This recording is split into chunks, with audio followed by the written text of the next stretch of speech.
Namaskar viewers, hello and welcome to Sansad TV. I am Tina Jha, you are watching Perspective. Finance Minister Nirmala Sitharaman is set to present the Union Budget 2025-26 on the 1st of February. This will be the second budget of the Modi 3.0 government and the 8th consecutive budget presentation by Finance Minister Nirmala Sitharaman.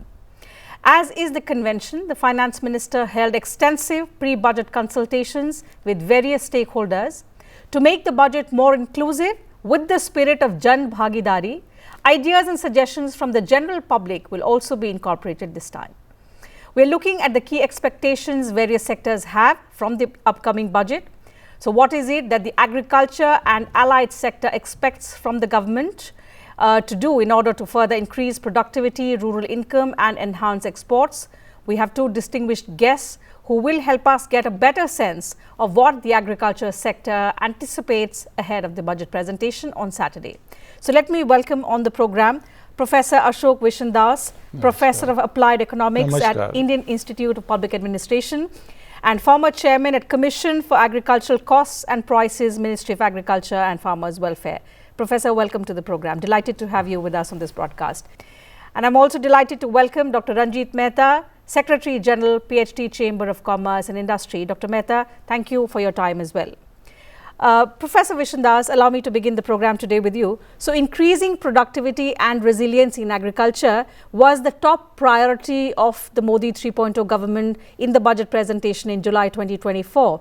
In the list of 9 priorities that the government mentioned, as the government prepares to present its second budget, how do you expect the finance minister to build on the focus that she gave to the agriculture and allied sector in the first budget of the Modi 3.0 government? Yes, agriculture is a backbone and the foundation stone of our economy. If we divide the economy into 3 parts, one is the primary sector, which is essentially agriculture, second is the manufacturing and construction, and that is the secondary sector, and tertiary of course is the service and other things, the tourism. So if economy is to be built, and then it is to be we have a goal for becoming the developed nation by 2047.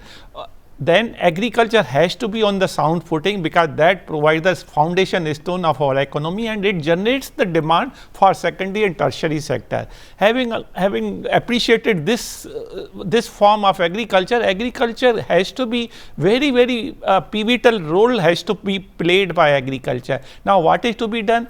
We have to do the agriculture, the productivity increase, that is an essential thing, and we have to appreciate our population is increasing to feed 1.42 billion people, and which is still increasing. We have to produce enough for this, and not only for our own Indian citizens, but also we have to be a developed nation. Then it means we have to export also. So for meeting these requirements, productivity has to be essentially increased, because the increasing cost for the farmer, cost of production has been increasing, and to contain that cost, one has to increase the productivity. And how to do that? You have to have the drone and the sensor guided other technology which are available, but in agriculture sector it is not widely used. So we have to create the awareness, we have to increase the skill of the farmers, and all these together will increase the productivity, which will reduce the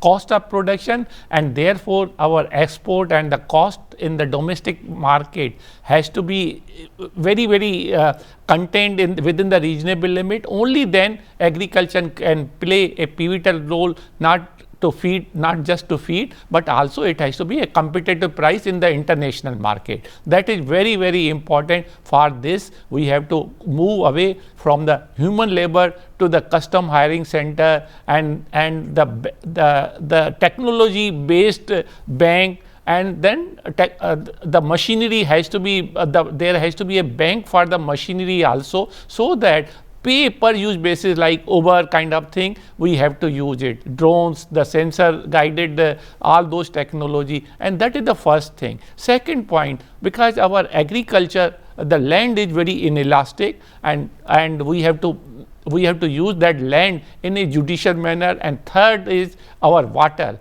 India is going to be a very scarce and stressed country, and we have to be judicious in choosing what to produce. For instance, the rice and the sugar cane, That is a water guzzling crop. When we export these commodity, means sugar and rice, that means we are virtually exporting the rice or water, sorry. And therefore, we have to think a different strategy how to contain the water guzzling crop from exporting.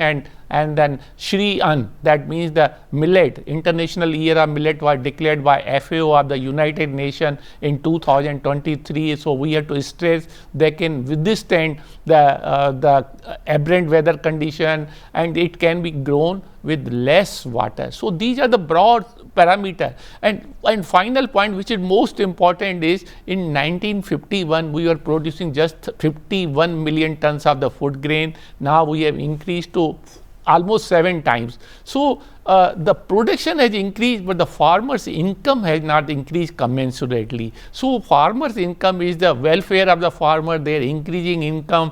And the government of India conducted the situation assessment survey of farmers in last in 2012-13, then again in 2017-18, and then it has increased a little over 50% income of the farmers on an average. Therefore, we have to see how farmers' income has to increase, because these 2-3 things can increase the farmers' income. It's not just increasing the production, but increasing farmers' income. That is the very, very important Certainly. parameter. So increasing productivity, as well as resilience, enhancing exports, at the same time increasing farmers' income. These are all focus areas. Several efforts have been made by this government. In fact, a lot of measures were announced in the first budget of the Modi 3.0 government that was presented in July 2024. Now, we have to see how the government further accelerates these efforts and announces different or gives a new direction to these reforms is something that we'll have to wait and watch. But Dr. Mehta, coming in for your perspective, if I could begin by asking you about some of the expectations that the sector has from the budget. We know, as is the convention in the pre-budget consultations, various stakeholders of different sectors meet the finance minister raising their concerns. So what were some of the specific concerns that the stakeholders of the agriculture and allied sectors have, and what are their expectations from the upcoming budget? Thank you very much for having me here today. First of all, like agri sector, definitely it is the backbone of our economy. And, right now, India produces enough food grains. We aspire to become the food basket of the world, number one. Number two, we also have to increase the income of the farmer. So now, keeping this in mind, the first thing is this, that we need to increase the productivity per hectare. So to do that, I think it is only the technology which can really, bring the efficiency, also increase the productivity. If you look at the world on the developed economies, there, they play on economies of scale. There, the farmers, for managing 300 to 400 hectare of land, there are only 10 or 11 people working because they are using technology. So we have seen that any growth that we expect is not possible without the proper intervention of latest technologies. That's where I think that we need to see that in this budget, the industry would be expecting that there has to be a greater allocation, at least 15% more allocation than the last year, number one. Number two, we need to have that, focus on research and development. Today, India is the third largest startup ecosystem in the world. So we need to actually inspire and encourage the young people to, to bring out with some unique concepts that can not only create a business opportunity, also it can help the farmers to increase their productivity and to make sure that they reach to every table all over the world. And that's possible. That is our aspiration. I think that even Honorable Prime Minister, he said that every table in the world there should be some Indian millet.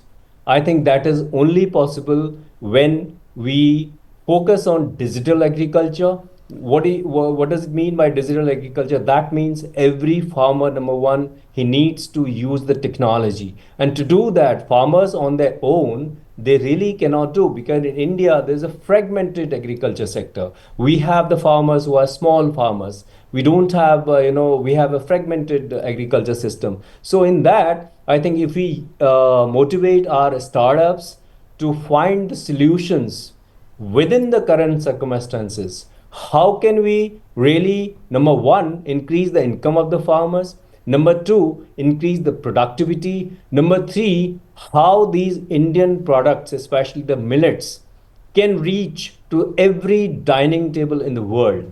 Though the government has done a lot, but I think that there are few things, such as, earlier there was a scheme, any R&D done in agriculture sector, and when it is recognized by Department of Science and Technology, there was an incentive was around 200% in the tax. So therefore, we do not say that there should be a 200%, but keeping in mind, if we need to increase, if you need to encourage the research and development, I feel that there should be some incentive where these companies who are doing the agri business, they can have this kind of tax rebate, where money is spent on research and development, especially the recognized project by Department of Science and Technology, they can have some tax rebate.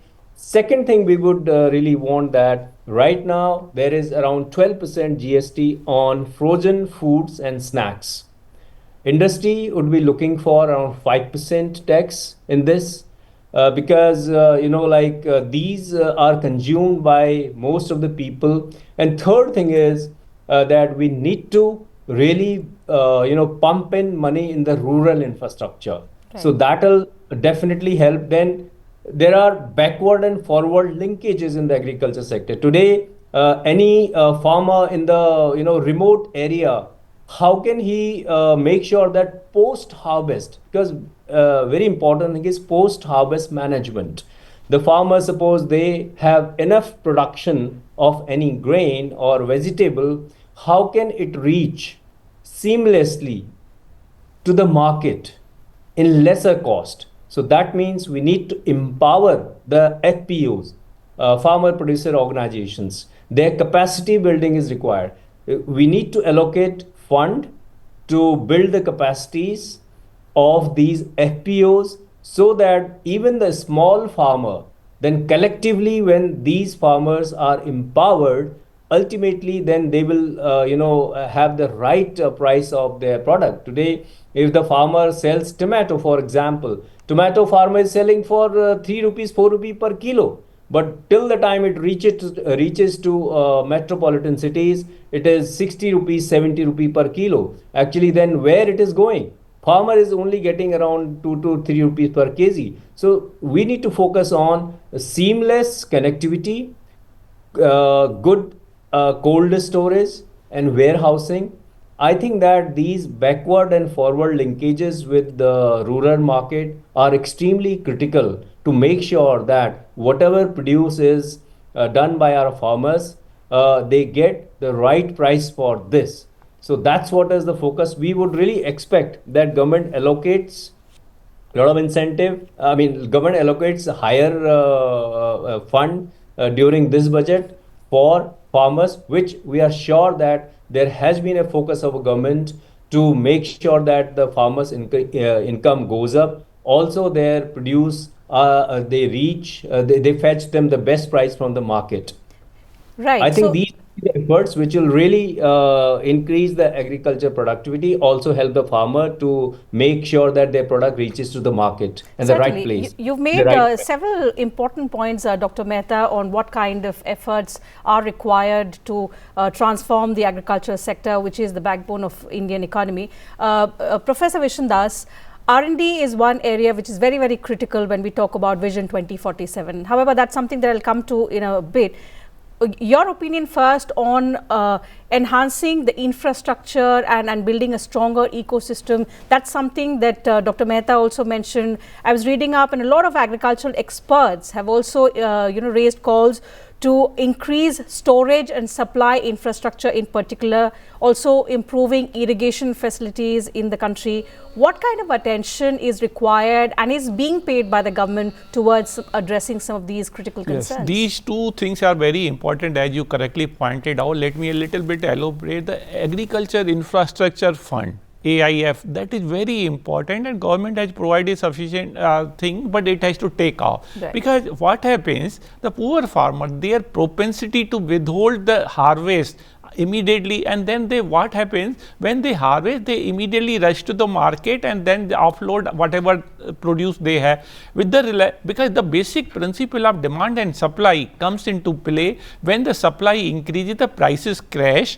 and therefore farmers don't get the best prices. And having said, because they don't have neither the infrastructure nor the propensity to withhold, because their financial condition are well known to the entire nation, and our size of the average size of holding is very less, about 1.08 hectare per holding. And so the agriculture infrastructure fund and post harvest things are very important, so that there are certain ways by which farmers produce can be withheld, and they can be released in the market in a very calibrated way, in a phased manner, so there is no glut and the oversupply of their produce, and therefore the prices remain very vibrant, so that farmers get the right price. Basically, farmer needs only two things: getting the price right and getting the market right. And when you ensure the infrastructure for agriculture, that means the go down, the warehousing, and then cold storage, because certain things are very their shelf life is limited, for example fruits and vegetable and other things. So there are ways, the technology exists, and only thing is the farmer has to be enabled, create awareness and enable them. They initially need hand holding situation where the government can intervene to provide them requisite funds, so that they release their produce in a calibrated way and the prices do not crash. So that is the one way on which farmers' income can be increased. Second is the land is very precious resource. It has to be judiciously used, and farmer has to be told what to produce, how to produce, and for whom to produce. That is very important. What happens now, due to unawareness and other constraints, farmer keep on producing the same thing regardless of the fact whether market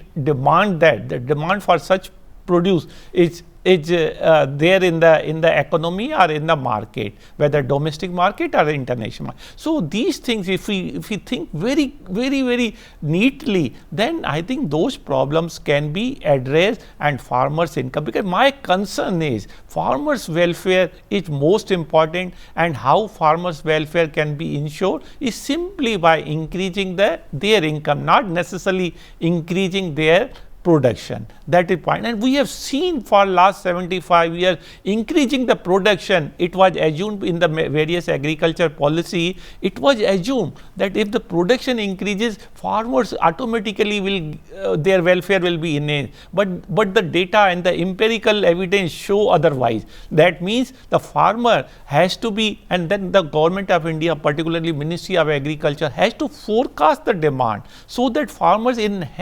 beforehand, before sowing, they know what is in the demand and what is the demand likely to be, and then calibrate their production accordingly. Right. And only then they get the good prices, they can make the return, it's very attractive. And let me also add one thing. Now, in this country, 83% of water is devoted to agriculture, 60% of precious land is on agriculture, 46% of workforce is in the agriculture, yet it contributes only 15% of the GDP. That means if you arrange these data, it only shows the farmers, the productivity in agriculture just 23% compared to that of non-agriculture. How can we sustain this? Only these things which I just briefly mentioned, then the farmers' productivity, the agriculture product can be somewhat comparable to that of non-agriculture.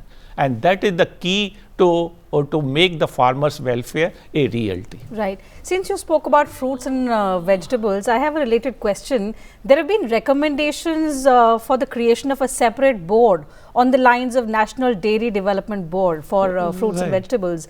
In fact, the government has also indicated in the past several times that it wants to bring out a national cooperation policy.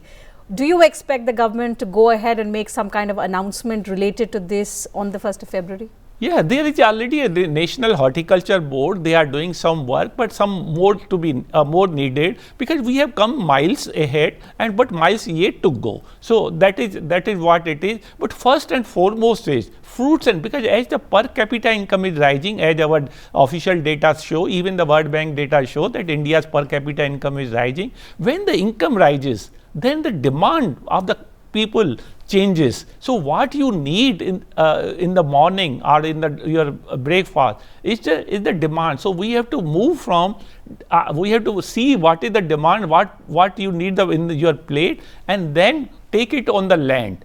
And that is the way it is to be, whether it's fruits and vegetable, they get good price. But then there is a catch, because the shelf life of fruits and vegetable is too small unless we have a backup plan for cold storage and then aggregation and quickly reaching to the market. The Prime Minister had done the PM Gati Shakti and all those things, where it is possible to reach to the, because one has to keep in the back of mind, the consumption centers are different from production center. That means logistic has to be very, very sound and low cost. In this country, in India, the logistic cost is about 14% compared to many developed countries where it is about 7%. Unless we reduce this logistic cost, and not only cost in terms of monetary, but non-monetary, like how fast you reach to the consumption center. That is the key to the success. Only then farmers' welfare can be ensured.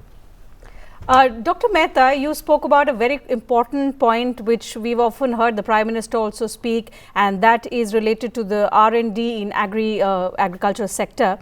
Last year in the budget, the government announced a comprehensive review of agricultural research, and it of course aimed at raising productivity and resilience and developing climate resilient varieties of crops in the country, with funding to be provided in a challenge mode, including to the private sector. Now, the budget is just a few days away. How do you expect the government to step up outlays for the agri sector if we are to address a lot of these concerns that both of you have mentioned on the program, and which is critical to the agriculture and allied sector in India? Absolutely, you rightly pointed out. India, aims to be net zero by 2070, and we need to reduce the carbon emissions by around 45% by 2030. We are on the right path. Going forward, I believe that sustainability is going to be the center of any development in the world. So India cannot be left alone. So India has already made a lot of efforts. So in this, I think the sustainable agriculture practices, they need to be implemented at the earliest. And in this connection, I think we need to really again make sure that there is awareness among our farmers, number one. Number two is many young people, when they come to this, look for the solutions through their startups, that will be a great start.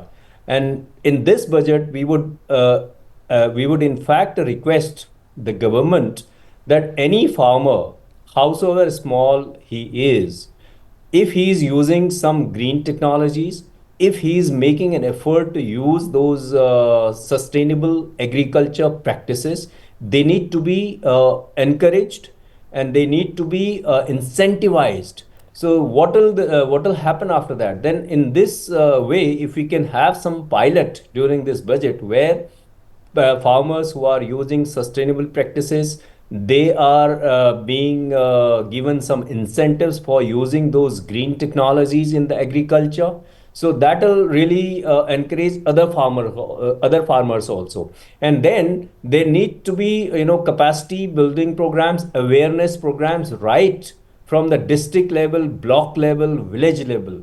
So if we will work on that, system, then there needs to be some budget for that. I think that will play a great role, because we have many policies which are very, very helpful. But why they are not implemented today is the farmers, the people for whom these policies are made, they are not aware of this. Even if they were aware, then in that case, they do not know how to really get benefit from this. I think that there needs to be a lot of awareness, because huge number of our population, around 42%, they are depending on the agriculture. So this sector is important for our government. This sector is important for our farmers. Therefore, these kind of awareness programs will do a great help, and we need to encourage and motivate farmers that how these green technologies will help them, and how we can really get better prices for their produce if it is organic. This is what, and going forward, the way we are looking at the world, and everything is, people are shifting towards organic. Today our farmers, there are many places in India where still there is a lot of good organic farming, such as Sikkim is one state. So how that particular that produce can demand higher prices in the market, for that we need to come out with some standards, and who is going to verify that. And if we can make a process, a mechanism through which we can help promote farmers who are producing the organic products throughout the world, so that will really increase their income, number one. Number two, we need to really, now today Ayush is one sector where we have immense spices. Like India is one of the country where we use a lot of spices. So how we can promote those spices from small places? Right. Because food processing sector needs to be given a special impetus. There is still how the women farmers can be empowered. So this is also one of the important thing, and how we can digitize. We can have the database of all the farmers, so that, because once we have the database of all the farmers in a digitized form, then it will be very easy to intervene these various schemes, and we can, the way the Aadhaar had changed how we can do the public delivery system, same way for farmers, if we can have that digitized system, then in that case, we can exactly know which farmer is doing what, and how we can help them, how we can handhold them. So this will be a great help if some budget can be provided towards these sustainable agriculture practices, and they can be incentivized, and others can be encouraged to adopt these. You're right. So how many of these issues will be considered in the budget is something that we'll have to wait and watch until Saturday. But very quickly, Professor Vishwadas, we've spoken about how different ways in which farmers' incomes can be increased, in which productivity can be enhanced. But one area which is also critical is how to improve crop protection schemes and solutions. What kind of solutions, in your opinion, are best suited for India's agriculture sector, keeping in view the climatic conditions and the climate change scenario that we are also dealing with? So, climate is a big concern. Whether we like it or not, we have to accept it, and that's going to be a reality. That's a big challenge not only before India, but all over.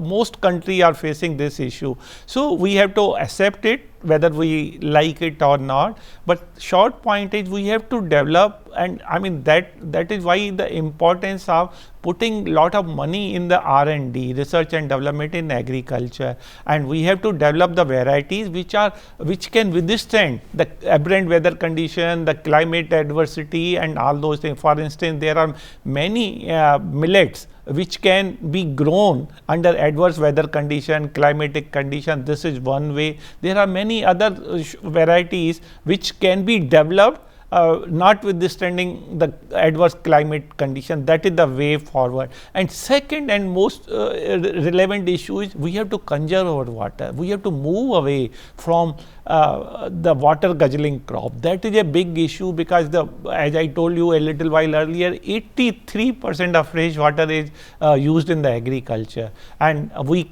cannot continue this kind of luxury anymore, and therefore this is the time we invest in R&D. We have to develop those variety which can be and then we have to change the system of flood irrigation. And then drip irrigation, of course, is there. Let us take the clue from the Israel. Of course, Israel is very water scarce and very little water available. Yet they are able to do agriculture marvelously well.